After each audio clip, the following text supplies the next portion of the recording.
Hello, good morning. This is Dr. Centeno. Thanks so much for joining me today. Today, I've got another interesting topic. Can ligaments heal naturally? And can CCI heal itself? Now, this one kind of came up because I had a patient ping me about this because there was some talk of if you offloaded the craniocervical junction, let's say with curve restoration, that those ligaments would heal naturally over time. Or another example of this would be if you were to use a cervical collar and just stopped loading the ligaments altogether, that the ligament would heal naturally. And this applies to lots of different things. So that would include things like a partial tear of your MCL or a partial tear of your ACL or other ligaments in the body. So the goal today is to go through that, try to see what the evidence is or isn't that ligaments that really fail that first healing bite at the apple can heal naturally on their own. So that's really what I'm talking about here. The concept is that you get a ligament injury, let's say to your craniocervical junction, that doesn't heal in the expected acute time frame, right? Within the patient noticing that they're dramatically better within the first month or two, and then by 3 months they're feeling like 90% better, and then slowly over that next 6 months everything resolves. These are patients that don't get that full heal out of the gate. So that's what we're going to discuss today. Again, if you're just joining us, we're talking about whether ligaments can heal naturally, because this was brought up by a patient this week, and I hadn't really ever covered this topic in depth. The goal today is to focus on patients who get a ligament injury, like to their craniocervical junction, and that first bite of the healing apple fails, right? They end up with a ligament that's not fully healed. So if we were to take pressure off of that ligament and loading off of that ligament, would it eventually heal on its own? And what does the science say about that? And then we'll get into extensive Q&A. As I always say, if you want to get your question answered, then put it in the comments, and I will obviously get to those questions in the order in which I see them. Now, the problem usually is by the time I get, let's say, 40 minutes into the hour, we start to see more questions than I can possibly answer within that hour. So please take some time and ask about this topic, ask about any topic, and get your questions in the comments so that I can get to them before all of this is done, because I really want to answer everyone's question. So let's start today with, again, can ligaments heal naturally? And then we'll go into extensive Q&A after that. So let's dive in here.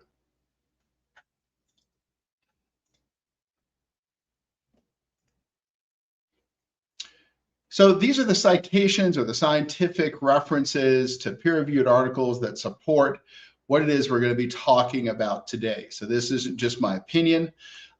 This is sort of the peer-reviewed consensus of what's out there on ligament healing.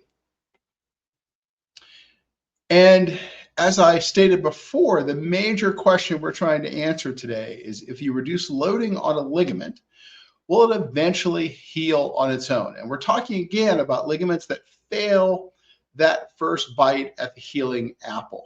So you get one bite at the healing apple. If it doesn't work, you're left with a ligament that's not fully functional. It's stretched out and it's got micro tears or some other problem with it, but it's not functioning as normal because it's too loose. And if we were to take the weight off of or the force off of that ligament in some way, could it heal on its own? And if so, what does that healing look like? So let's first go over what really prevents a ligament from healing at all. And that's going to be when there's a large gap. So the first thing is that a ligament is torn back and retracted with a large gap there. like if you cut a rubber band. Now, most of the ligaments we treat, well, almost every ligament we treat with regard to craniocervical instability is not like that. There's no evidence on the imaging that the ligament has cut in half and is retracted back. Instead, the ligament is stretched out and it's not doing what it's supposed to do.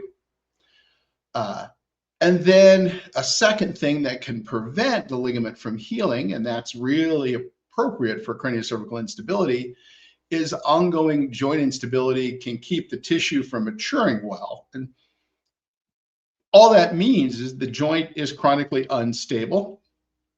In this case, the craniocervical junction, but it could be the knee. And that instability keeps damaging the ligament itself so that the ligament never gets a chance to heal. And then there's the healing environment, right? We see this in a lot of our patients who have things like MCAS or who have other exposures that are causing chronic systemic inflammation, really inhibiting the healing process. And then another thing would be sort of repeated traumas to that ligament. And a lot of our patients have that issue. The trauma may not be a lot. Let's say they're getting out of a car they're not familiar with and they hit their head on the side of the car there, and then that sets them back. Or they are doing their normal activities, but it's winter and they have a slip and fall, and normally that slip and fall really wouldn't damage much, but it sets them back. So these are all the things that can limit long-term healing of ligaments. Now, how can a ligament keep changing, or what happens inside a ligament for repair? So there are repair cells within the ligament that continue to work over time. These are progenitor cells. Progenitor just means that they are cells that can facilitate repair and then turn into the type of cell required. So in this case, the type of cell required would be a mature ligament cell or a ligamentocyte. Having said that, many of these are either direct ligament cell progenitors or mesenchymal stem cells within the tissue, and that's what those guys do. And then these cells make, remove, and reorganize collagen. Now, when it says these cells, this is purposely keeping it very simple, but for example, macrophages are sort of the garbage men, right? After an injury, they come in and they take out the garbage. They do the deconstruction and take out the junk so that something can come in and repair that area. And then over time, so you initially get the acute inflammation phase where all of that happens. You've got repair cells coming in. You've got macrophages cleaning, taking out the garbage, if you will, and doing some demolition on the damaged area. Then you've got cells that come in and lay down new tissue. But then finally, over time, those collagen fibers have to be loaded because they've got to know how much stress they need and they've got to get stronger. So that's what happens over time. We see maturation of the tissue where it gets stronger, or reorganization of the tissue. And so realize that this isn't a static process, right? It just doesn't happen over a couple of weeks. The tissue continues to mature as it determines how much load your body requires of it. So let's get into this concept, right? What does the research say about can ligaments keep healing after the first year? So ligaments usually heal the fastest in the first 6 to 12 months. Most of that is probably for most young people within the first 6 months. As you get older, it can stretch out into 9 or 12 months. But healing and remodeling are going to slow down after that. And really, when this is when we fail that first bite at the healing apple, right? The ligament didn't fully heal. Instead, you get some scar formation, and then the scar remodels. So the best evidence we have from this is from medial collateral ligament in the knee. But what it kind of shows is that ultimately the tissue that you end up with, if you fail that first healing bite at the apple, meaning if it's not fully healed after that first, let's say 3 to 6 months, or mostly fully healed, it's going to really just be remodeling a scar. So you're not going to get full ligament strength that way in most instances. So again, just to review, we've got injury inflammation, we've got tissue inflammation, and then we have remodeling. So those are the 3 different phases that we're discussing here. Now, does the healing stop after that first 6 to 12 months? Again, it doesn't. It does continue, but it continues at a slower pace. So as it says here, late improvement is usually remodeling of scar tissue and not creation of brand new normal ligament tissue. And that's sort of the seminal problem when these ligaments don't heal out of the gate, is that they go into this chronic healing mode where your body is trying to make it as strong as it can, but it's kind of working with its hands tied behind its back because it's trying to remodel a scar rather than build new tissue. So again, when this is studied in animals, so here we've got a rabbit model, ligament tissue kept changing for 1 to 2.5 years after the injury. The good news is that the researchers showed that collagen fibers became more organized over time. But even with improvement, the healed tissue often stayed different and basically less capable than the normal ligament. So again, this applies only when you fail that first bite at the healing apple. And then it kind of goes into chronic remodeling stage. You're basically remodeling scar and you're not getting the same strength of ligament. So again, you're not really getting a fully formed and capable ligament at the end of that process. So the conundrum of ligament healing is this: taking load away, so let's say putting on a cervical collar, will promote some healing, right? Because you're reducing load, you're allowing that ligament to heal. But if that ligament didn't heal on its own initially, what that is going to get you is a ligament that's not as strong as it should be. It's also going to get you, as I've often talked about with a cervical collar, it's also going to get you quite a bit of upper cervical muscle atrophy. And then you're going to have more instability because you've worn that collar for a long time and now the muscles can't support your head. The conundrum is, for this to work in that first acute phase of a ligament injury, is that you need to load the ligament soon after injury. That's in fact a key portion of healing the ligament that we'll go into here. So we've got this duality, right? On the one hand, you need to load the ligament to get a normal ligament because your body needs to know what those demands are.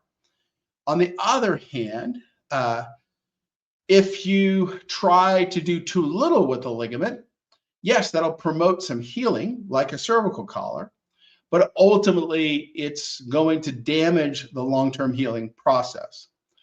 Or like in regenerative medicine, you can provoke a new minor injury or kick off another healing cycle and get another bite at that healing apple and then gradually reload that ligament. And let's get into this because this is so important for ligament healing. And that is that too little activity is going to slow the recovery of that ligament towards normal. Too much strain on the ligament or too much pull or loading can keep the tissue irritated and unstable and unable to fully heal. So when I talk about threading the needle, this is what I mean. In order to get a normal amount of stability out of that ligament, you've got to thread the needle between loading it, but not pissing it off. And this is really critical, right? Because what happens in many CCI patients is they'll get their initial injury, and then it doesn't fully heal, and they get into this spiral where movement causes problems, so then they don't move. But by not moving, they are in fact hurting their ligament healing. Now, in many of those patients, we need to provoke another bite at that healing apple. And then once we provoke another bite at that healing apple, they can then do this graduated increase in movement. So it sort of resets the clock. So the key take-home message is that if you're young, you're probably going to fully heal your ligament in about 6 months. If you're older, it might take up to 12 months. And you'll get slow remodeling after the ligament heals or does its best to heal, but you're mostly remodeling scar tissue. And in order for a ligament to fully heal, you've got to thread that needle between activity that promotes loading so that your body knows how much ligament tissue to put there, but not pissing it off. So ultimately, really the answer for many of these patients that find themselves with a not fully healed ligament comes down to regen med. So this is the data on PRP and bone marrow concentrate that shows that those types of injections into a ligament can promote healing of that ligament or give the patient another bite at that healing apple, which is really the critical part here for a ligament that doesn't fully heal. So this is why we use regen med, right? You get one bite at the healing apple. If that doesn't work, this gives you a second bite at that healing apple. And you can try to offload the ligament if it doesn't heal. That's conservative care before injections. And maybe it heals, but in many patients, it kind of heals not fully strong. And hence the best move in that kind of situation where someone is still functionally disabled, their ligament hasn't fully healed despite offloading it and everything else and trying to thread that needle, then you've got to reawaken those healing processes and start that process over, which would be regenerative medicine. Okay, guys, I think that's all I've got here for that. Let me go and get rid of that.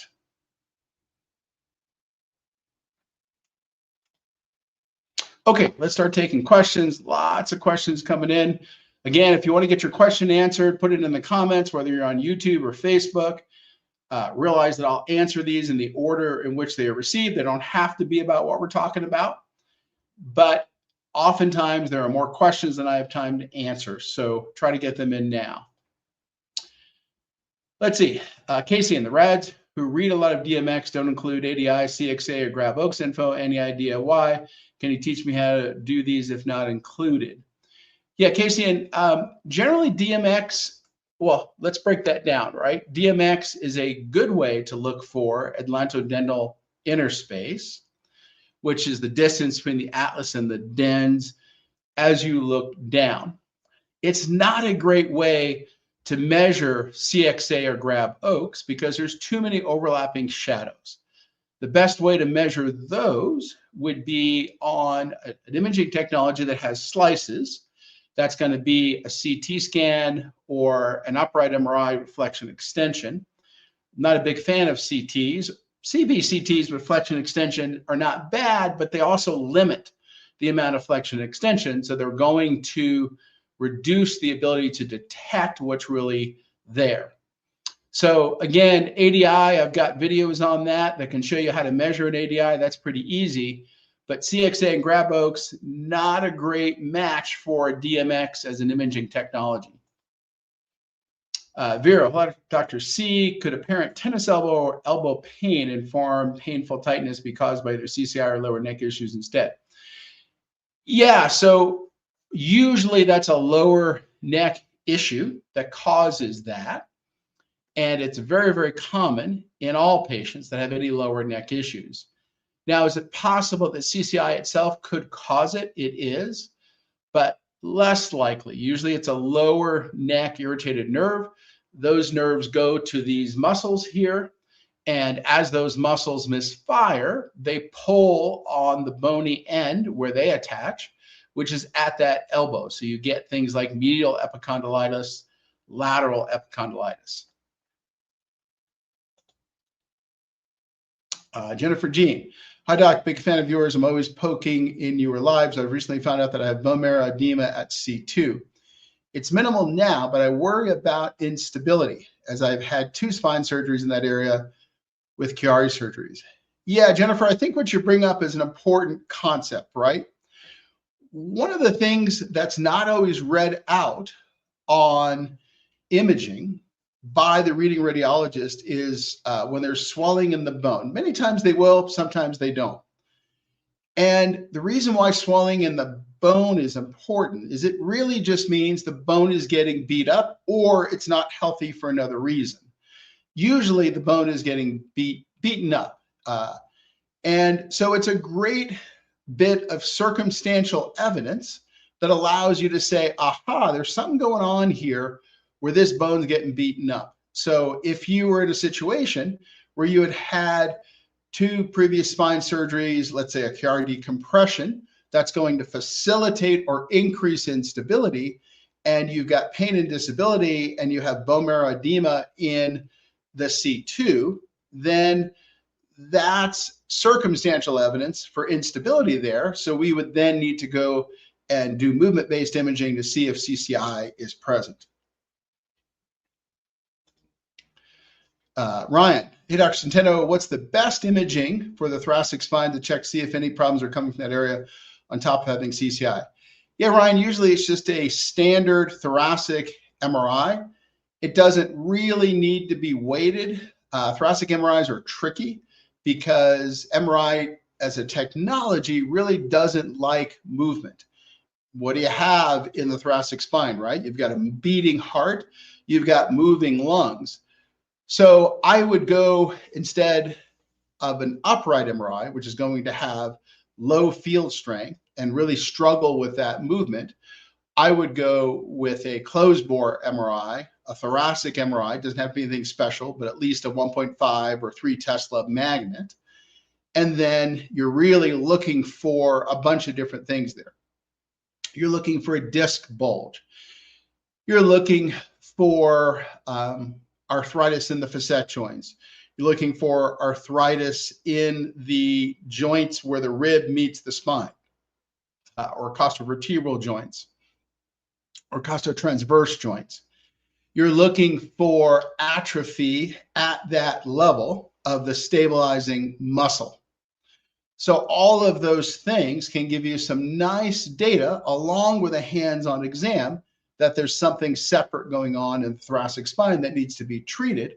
And then the problem is many interventional pain doctors don't like treating the thoracic spine because the lung field is there and it's more technically demanding. Now, I've done thousands and thousands of injections there. I feel very comfortable with it, but many interventional spine guys don't like it because of those issues. Elizabeth, Roxanne, I'll be having an EPICL done. I'm curious about adding the jaw. When it comes to injecting the jaw, what structures, muscles, ligaments, actual disc can you inject, and what do you most often inject? Yeah, Elizabeth, so we frequently add the jaw in on an EPICL procedure. The reason we do that is that often the jaw is involved in trying to stabilize the head on the neck, and that causes pain within the jaw, degeneration, etc. Now, we can inject lots of different things there. Usually I'm injecting inside the joint, which includes the disc. I'm injecting the ligaments in that area, plus the connecting muscles, i.e. the temporalis, etc. Because frequently the temporalis tendon will be quite aggravated. So yes, it's pretty easy to add. We do it all the time for our EPICL patients. Casein, unusual for overhangs at 7.4 to 6.8 in patients with only mild trauma history and no obvious hypermobility syndromes. Yeah, the first thing I would say, Casein, is we need to be a little careful with some of the DMX values that we see, right? As we've taken DMX in-house for select patients, I would say 90% of our DMXs are still done around the country. But as we've taken those in-house and we put a radiographic ruler in the field so we know exactly what the measurements are, what I've seen is that those measurements have collapsed a bit. And I think what happens is that if the DMX center doesn't use a radiographic ruler in the field and calibrate on that measurement, they're literally relying on somebody way back that calibrated the distances for the DMX machine that have probably gotten a bit off. So the first thing is most DMX overhangs I see that are reported in the 7 range aren't in the 7 range. So that's the first thing. Assuming they are in the 7 range, again, is it unusual? Not unusual. I will just say that those would be sort of in the mid-range of DMX overhangs that are abnormal that we see, and not a concern for treatment response. But again, unusual, not unusual, they wouldn't be unusual. Carol submitted advanced by Elizabeth Sands. Does what you eat affect healing? And if so, what type of diet is recommended? Yeah, Elizabeth, I think the biggest single thing that Americans, at least, get involved in is a high glycemic diet that has all sorts of nasty oils. So, for example, you go to Starbucks, right? It used to be you just got a cup of coffee, you were good, you left. But there's a reason why Starbucks serves pastries and not steaks, because caffeine for about half the population can really mess with your blood sugar, and you get that blood sugar spike and then it crashes, and then you want more sugar. Now that's called hyperinsulinism or metabolic syndrome, and it's super common in the United States. It's one of the major reasons why Americans have gotten so heavy. Another thing going on would be, all the processed foods, the crazy oils that are put in those processed foods. So if you're looking for a diet that's going to optimize healing, the first thing you got to do is get rid of the sugar, because you don't want those blood sugar spikes while you're trying to heal. That's counterproductive. That's called a metabolic syndrome, and it reduces your body's ability to heal and causes chronic inflammation. Same thing with all these processed foods and the unnatural components that are in them. So you would trend towards eating organic, not stuff that is pesticides that's been used. You would trend away from some of the crazy seed oils, for example. Canola oil being a great example. It's rapeseed oil, not good, towards more natural oils, avocado oil, olive oil, etc. And so that's the kind of diet you would pursue to try to optimize healing, reducing blood sugar spikes, and trying to get rid of some of the things that could be causing chronic inflammation in your diet. Lindsay from Utah, what can we do if CCI has triggered nonstop MCAS flare? How can we get MCAS under control so our ligaments can heal? Yeah, it's a little bit of a chicken and the egg dilemma right there, Lindsay. On the one hand, if you've got CCI irritating the vagus nerve, and that's affecting your immune system, and that's causing some MCAS, then you really got to get rid of the CCI for that to go back and help. Now, you could try to heal the CCI with things like a cervical collar, curve correction, etc. And if that reduces the beat up on the vagus nerve, maybe that interrupts the cycle. So that's something to start with as a treatment strategy. Having said that, if that doesn't work, then probably not a great idea to try to let the ligaments heal in the presence of MCAS, because that's causing too much systemic inflammation and too many problems to overcome. So it comes right back to getting the CCI treated.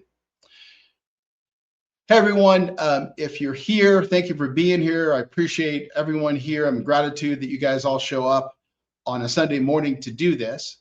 But what I'd like you to do is to give me a like where you are or subscribe, because that's how people find this content. And we want lots and lots of people joining us asking good questions, getting their mindset at ease. But that doesn't happen, regrettably, with the algorithms unless you like this content. So please pay it forward to the CCI community and do that if you haven't yet. Cassian, any differences in PICL outcomes for type 1 diabetics? Any post-treatment differences in this population? You know, we don't have a lot of type 1 diabetics in our treatment population, so that one I couldn't answer. I would say that our current treatment population, based on what I see, has much, much less than 1%, probably 0.1% of patients who would be type 1 diabetics. So that's one I don't think I can answer. Now, I can tell you speculatively what might happen, right? In type 1 diabetics, you're going to have that blood sugar out of control, just like I was talking about. And that is going to cause chronic inflammation, and that is going to cause an inability to heal. That's well known. We know that type 1 diabetics have a hard time healing for those reasons. We know that type 1 diabetics, for example, are more likely to get a post-op infection for those reasons. So that's the best I can say there, is there'll probably be some inhibited healing, but we don't have enough in the data set now for me to really opine what percentage difference that might be, or is it even clinically noticeable. Greg, I remember you speaking of the donut hole. Is this dip and increase in symptoms for some after initial tightening after PICL? If I many dip around the 3-month mark and feel better month 5 to 6. Yeah, so Greg, what I've talked about before, first let's back up. What is Greg talking about with the donut hole? The donut hole in ligament healing, especially many of my CCI patients, is they do really well in the initial acute inflammatory phase because the inflammation is tightening the ligaments, so they're more stable. Then that inflammation goes down and they get into that long-term remodeling phase eventually. In the middle of those two events, you can feel worse before you feel better. Now, for most patients, it's much quicker than what's being described. Usually the donut hole will be after the first 3 or 4 weeks, and then they'll be out of the donut hole by month 3. But in patients with chronic systemic inflammation, which is only about 20-25% of the patients we see, they get pushed out on the donut hole because that chronic inflammation doesn't allow that acute inflammation to go down so quickly as it does in a normal patient. So they see what Greg's talking about, a dip around the 3-month mark, and then they feel better about around month 5 or 6. But if that's what's happening with your donut hole, if it gets pushed out that far, you know you're in systemic inflammation land. That's what's causing that. So you should be looking at all the things in your life that are causing that systemic inflammation. Diet, as we've talked about, maybe it's an MCAS component, all of those things. Hi, Dr. C, what's the best predictor of more than one EPICL? Yeah, the best predictor that I found so far is to be out of that first year window after your injury. So for example, when we see patients that are 6 months injured, it's more likely that they're going to have a one and done. But if I see a patient that's 4 years out from injury, it becomes much less likely that they're going to be a one and done. So it's the amount of time since the initial injury. Now, why is that? It's likely because we're getting some damage of specific structures with the instability over time. So if you've only had this for 6 months, not much time yet for things to be damaged by the instability. If you've had it for 4 years, much more time for structures to get damaged by the instability that then lead to symptoms. Are you really live? I am really live. Let's see, it is 9:35 a.m. here, Mountain Time in Colorado. I'm so lost. It was confirmed via flexion extension X-ray 2 millimeters movement or anterolisthesis of 2-on-3 through 6-on-7, and the damn doctors won't help. I've got severe neck pain and dizziness. Yeah, so if you have flexion extension with issues at 2-3, So the first thing you need to know is the tolerances for translation. In a flexion extension x-ray, you're looking for one of the vertebrae to slide forward on the other or backwards. That's called translation. An anterolisthesis just means that the one vertebra is moving forward on the other. So if that's at 2-3, C2 is moving forward of C3 in flexion. And it sounds like you've got that stair step thing going on. Maybe there's some issues at 3, 4, 4, 5, 5, 6, 6, 7. Now, the tolerances at C2-3 are much, much smaller. So 2 millimeters at C2-3 would be abnormal, whereas 2 millimeters at another level, let's say C4-5, is probably not necessarily distinctly abnormal. Then you back up and say dizziness in folks with neck pain who have issues in the neck relates to the upper cervical spine. So C2-3, C1-2, C0, C1. So now we're in a situation where, as a specialist in this area, I'm saying, okay, we've got extra motion at 2-3 confirmed. We've got dizziness, which we know can come from 2-3. So now we're going to start to focus our treatment on that 2-3. And we're also going to need to go back and get some other types of imaging, like a DMX or an upright MRI with flexion extension, because we're going to want to rule out other kinds of CCI as well. But we would call that a type 3A CCI, all things being equal. Again, that's in patients who have that, not your specific case, because I don't know all your specific details. Casein, do keloid formers heal poorly compared to those who don't, either native healing or in regen procedures? You know, Casein, that's a great question. I don't know if keloid formation in the skin would translate into poor ligament healing. That's one I'd have to look up to really dig into. So I don't know the answer to that one offhand. Hugh Games, ringing in ears, pain in traps and base of skull, eye issues, etc., but everything allegedly is normal. Yeah, so again, if you're talking about a neck injury, patients that have ringing in their ears and base of skull problems generally have an upper neck issue. So that's the first thing to be looking at. If the MRI is normal, then you want to pursue, or patients like that would want to pursue movement-based imaging, DMX, upright MRI with flexion extension, to try to make sure that there's no instability in the upper neck that would relate to things like the tinnitus you're discussing and the base of skull pain and the vision issues.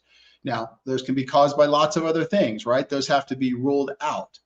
But when it comes to your neck, those are upper neck issues. Vero, what are some of the factors that would cause ligament not to heal in the initial phase after injury? What kind of mistake do people make? Yeah, Vero, I think we went over those, but probably a good thing to go over again. Let me share that so you can see it here.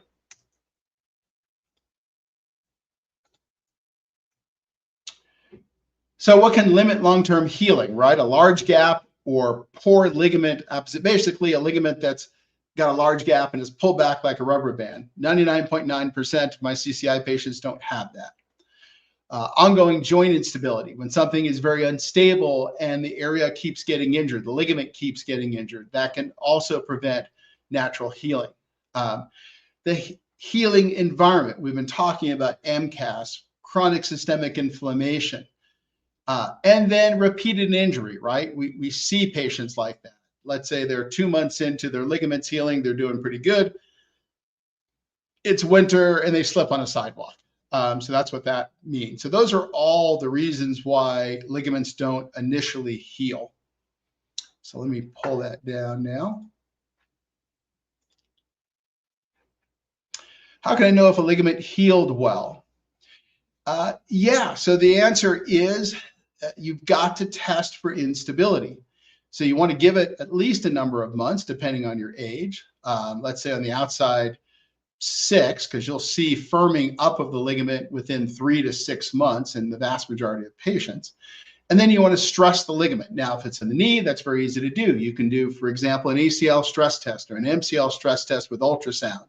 You can do that in the office very quickly and see whether or not the ligament healed. So you want to stress the ligament, see if it's allowing too much motion. For CCI patients, that means a digital motion x-ray. That means upright MRI flexion extension. They've still got symptoms. We believe that their upper neck was injured. And now we have to stress the ligament to make sure it's doing what it's supposed to, because ligaments, their job is to keep things from moving too much. So then the question becomes, is it moving too much, or is it allowing too much motion? JS, hi Dr. Centeno, Regenerative Clinics treats 3 through 7 with PRP. Will ligaments scar the same as it would with stem cell treatment? Yeah, the ligaments with PRP or with stem cells aren't really scarring. The treatment and the healing mechanism is not through the scar side. Realize that scar happens when things can't fully heal on their own and you get disorganized tissue that's laid down. So that's really what a scar is. A regen med procedure lays down new healthy ligament tissue based on the existing research. So that's different than a scar. And neither one of those, PRP or bone marrow concentrate, will cause or heal through a scar. Human being. My PT has me wearing a soft collar when I sleep, so I'd assume I'm not carrying a load in the cervical spine or CCJ. Would this promote healing the ligaments? Yeah, I think if you're going to try to use a cervical collar to help you heal your ligaments, using one at night is not a bad idea. Just make sure, though, that it's not causing a loss of range of motion. That is so key, because what I see is that patients that use too much of a cervical collar, they start to get very tight. They can't move their neck. Or I see patients in AO chiropractic and upper cervical chiropractic, they're told not to look, or they learn not to look or move, because then things go out and they need another appointment. But that leads to decreased range of motion. If you develop decreased range of motion because of those things, using a collar or AO or upper cervical chiropractic, then you're going to be in a world now of two problems, right? Upper cervical instability plus decreased range of motion. Both of those are problems that then need to be fixed. So I think what your PT is talking about is probably the best possible way to use a collar. Just make sure that it's not resulting in decreased range of motion of your neck. What common mistakes after injury do people make that prevents healing of partial ligament tears? I think it's what we talked about before, Vera, which is basically that they're not threading the needle, right? They don't understand that they've got to balance loading the ligament and activity with, on the other hand, making sure that you don't kiss it off, if you will. The other things that you can do would be to try to make sure that you get rid of the chronic inflammation in your system, or systemic inflammation. That's diet, that's exercise. You've got to keep those inflammatory markers low.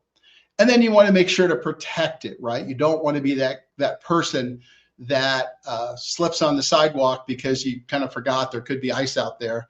You kind of knew there could have been ice out there, but you didn't think about it. So those are sort of the different things. Well, thank you, Natasha. I appreciate all the hearts and the love. Right back at you. Robert, this is so far my favorite presentation. Well, great, Robert. Thank you. I appreciate that. I appreciate you and all of your help and service to the CCI community. I'm in gratitude for that. Casey, old timers teaching Prolo say you only need to treat one ligament attachment points and not the mid substance. What do you say? Yeah, I don't think that that's accurate, but I think if, let's go backwards a little bit, right? Let's unpack that.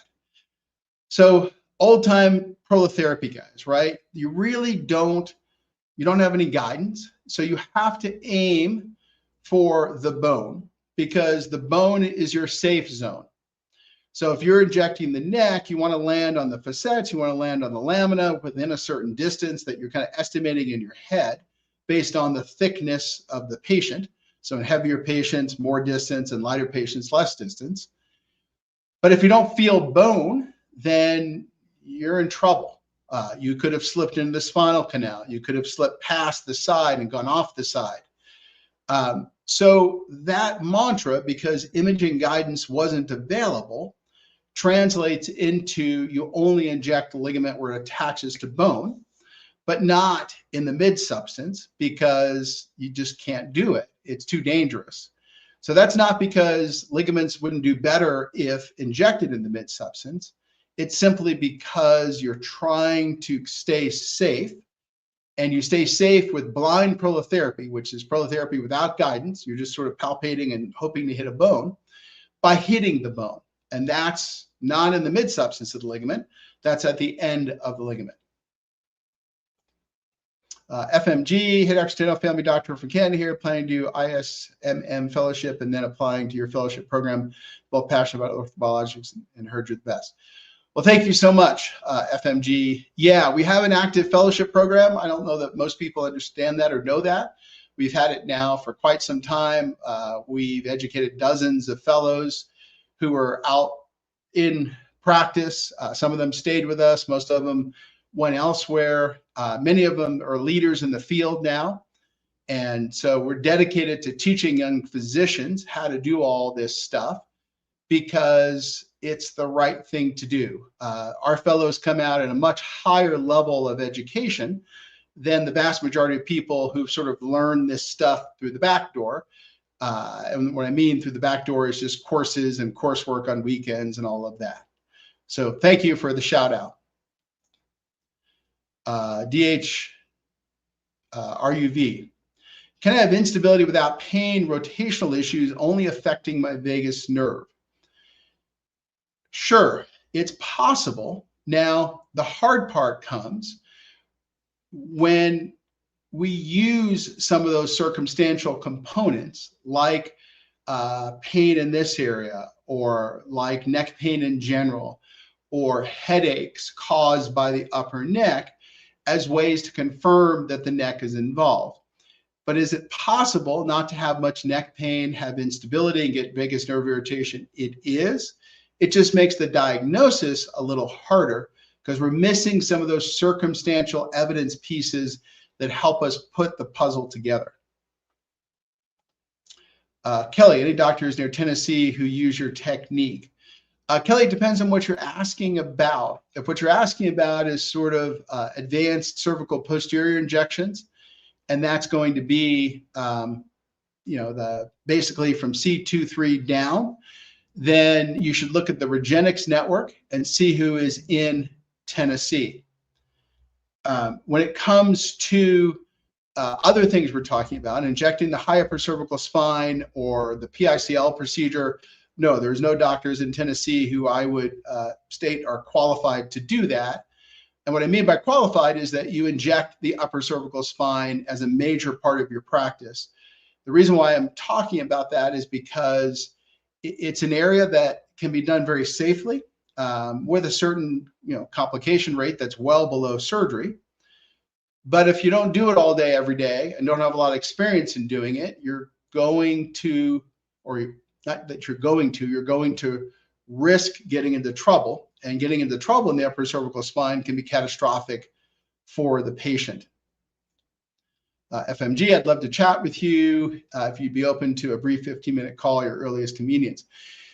Yeah, I think the best thing to do there would be just to reach out to me at my office email. I'm going to put my office email here in the comments, as I've done lots before.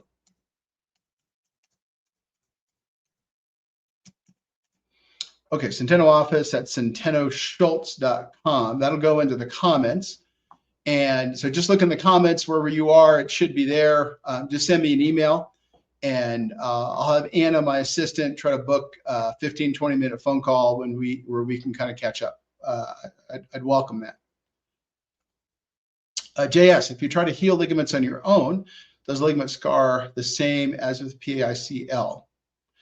Yeah, again, JS, I think you're kind of off on the wrong track there, right? Regenerative medicine treatments based on the research we have don't heal through scarring. They heal through at least PRP and bone marrow, or bone marrow mesenchymal stem cells, heal through basically another bite at the healing apple. When you don't heal fully initially, then you get into scar formation, which is kind of what we were talking about before. So two different things there. Nikki, when a video consultation is approved, does that mean that CCI is seen on the images? So yeah, Nikki, if you're talking about for my schedule, then yes, that means that I reviewed the images, and I don't know when this is going to stop because it takes a lot of time, but I'm the only one doing those pre-screens right now. So it means I've looked at all of those images, and if you've been approved to get on my schedule, then I see CCI. Now, is it possible to be in another category? It is. So if I am not sure if there's CCI or additional imaging is needed, then I will tell ISIS that and NILEA, and they can then go and talk to the patient. But that means that the patient's not going on my schedule until we can confirm that at least on imaging, it looks like CCI. Lori, after 2 stem cell treatments, ligaments and x-ray showed healed and stable, still threading needle after 9 months of strengthening with top ball. Thank you. Well, great, Lori. So wonderful to heal. I think you're bringing up exactly what I was talking about before, in that you want to thread that needle, right? You want to get between having some loading, but not pissing it off. So that sounds like you're on the right track there. I think I already asked that one. I'm sorry, answered that one. D07, what structures in CCI contribute to vision issues? Yeah, so I've got multiple videos on that, but in summary, it's the hypercervical spine that provides information to the brain about head and neck position and visual tracking. So when you injure something in the upper cervical spine, you get abnormal input to the eyes in coordination with the head and neck. And that then can lead to vision issues. So vision issues will be very common in CCI patients because of that mechanism. E. Smith, can Orthobiologics treat a ligament that is healed in a stretched position, a ligament that has healed longer and looser than it's supposed to be? Yeah, so that's in general the whole point, right? When a ligament has healed, or really not fully healed, because if it was fully healed, it wouldn't be in a stretched position anymore. That's where regenerative medicine treatments come in, to give another bite at that healing apple. So yes, the answer to that is that we can, through regenerative medicine, promote healing in the ligament. Now, maybe it's not enough. Maybe it never fully heals. But usually, based on my clinical experience, it does.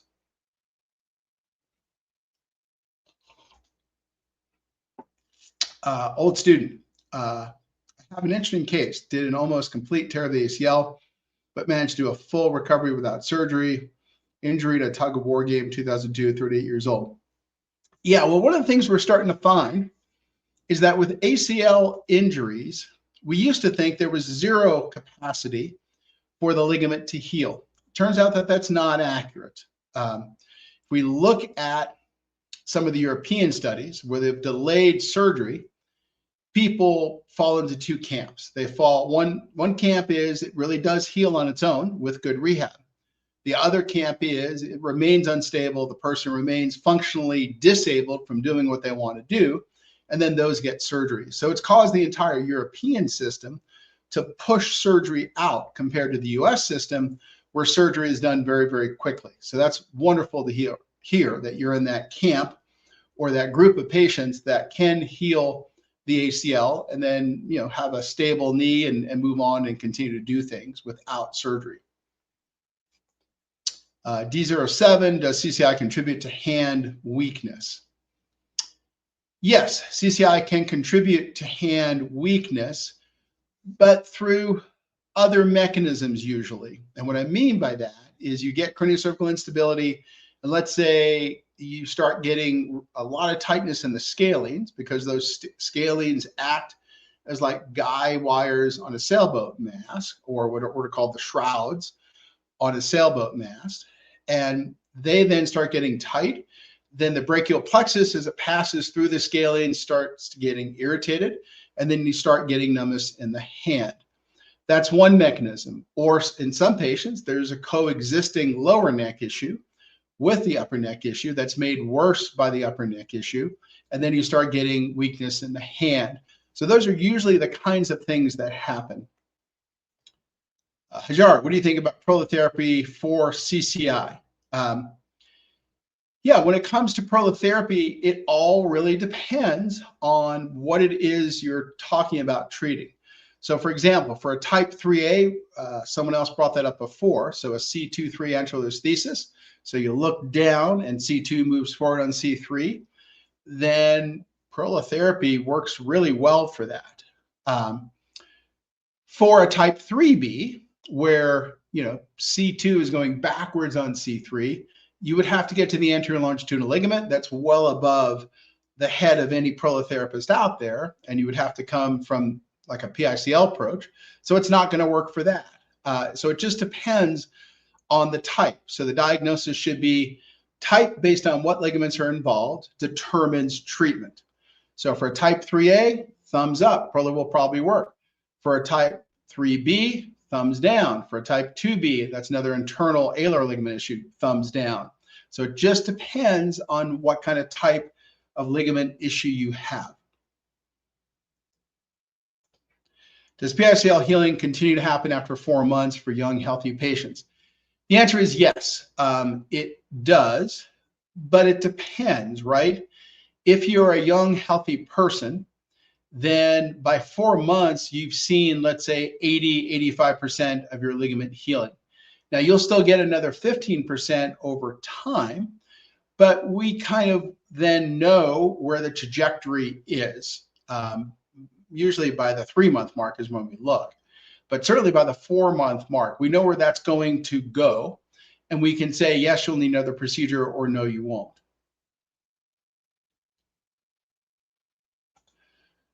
Dr. C, this is Dr. Roberts in Oklahoma. Any information on having to adjust PRP doses for patients with skin conditions such as psoriasis? I've never seen any information that would require to do that. Now, I think one concern would be, is the patient's on a biologic, then you are concerned for a couple of reasons, right? One is you've got to counsel the patient that there's a higher risk of infection with PRP. Good news is that PRP itself is antibacterial. The other thing you need to counsel the patient on is the biologic itself may reduce the healing cascade, that initial inflammatory healing cascade and/or remodeling. So the results might be suboptimal. So those are the kinds of things I would be thinking about. Now, as far as adjusting the dose, obviously in an older patient, you're going to go high dose anyway. So what do I mean by high dose? If, let's say, you have a 55-year-old patient with psoriasis, you're not going to use a kit that gives you a 2 or 3 or 5, even 5x concentration over baseline. You're going to need to be at least 10 to 20x over baseline to maximize those results. So that's really age dependent, and it's critical to adjust dose based on age, based on our published research and that of others. Okay, I think this is my last question, guys, because I'm only can do this for an hour today. My son is coming for treatment in September. He wears a cervical collar 24 hours to help with stability. He's been diagnosed with CCI between 1 and 2. Just wondering if he should take the collar off a bit each day before he comes to help with muscles. Yeah, generally, Jason, if patients are dependent on the cervical collar when we see them, we don't try to wean it before. We'll try to wean it at some point after, simply because we want to make sure that there's another bite at the healing apple. And if we're concerned about loading, then as they feel better, they can start to take the collar off to get that loading onto the ligament. So at the end of the day, I wouldn't generally do it for that kind of patient before. I would do it after the procedure. Okay, guys, well, thank you so much. I really appreciate you all being here, and it's been wonderful to spend this hour with you. I'm in gratitude that you spend it with me, and thanks for all the great questions. I will be back next week, and although I may not be able to do next week, I think I'll be traveling, so we may have to take a week off there. Just give me a heads up, but I'll let you know. Thanks so much, and have a great day.